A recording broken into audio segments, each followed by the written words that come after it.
আল্লাহ পবিত্রকরণে বলেছেন, তোমরা আমাকে ডাকো, আমি তোমাদের ডাকে সাড়া দেবো। তবে আমার আপনার ডাকে আল্লাহ সবসময় সাড়া দেন না। পরস্পর বিরোধী মনে হচ্ছে। আল্লাহ বলেছেন আমাকে ডাকো, আমি সাড়া দেবো। তবে অনেক সময় দোয়া করছি কিন্তু কবুল হচ্ছে না।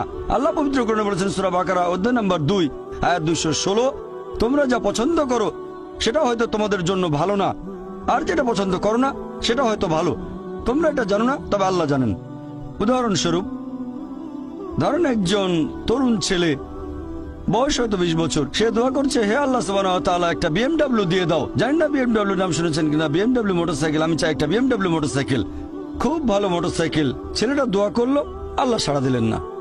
হয়তো আল্লাহ জানেন যে আল্লাহ যদি তাকে মোটরসাইকেল দিতেন, সে অ্যাক্সিডেন্ট করতো, পা ভেঙে ফ্র্যাকচার হতো, পঙ্গু হয়ে পড়ে থাকতো। তাহলে এখানে আল্লাহ সুবহানাহু ওয়া তাআলা তার ডাকে সাড়া দিয়েছেন সাড়া না দেওয়ার মাধ্যমে। আল্লাহ তার ডাকে সাড়া দিয়েছেন সাড়া না দেওয়ার মাধ্যমে। আল্লাহ তাকে মোটরসাইকেল দেননি কারণ সে ভালো বান্দা, সে খুব ভালো মানুষ, সে যা যাচ্ছে তা ভালো হবে না আমি জানি, কিন্তু সে জানে না, তাই আল্লাহ দিচ্ছেন না। এভাবে আল্লাহ সাড়া দিচ্ছেন সাড়া না দেওয়ার মাধ্যমে।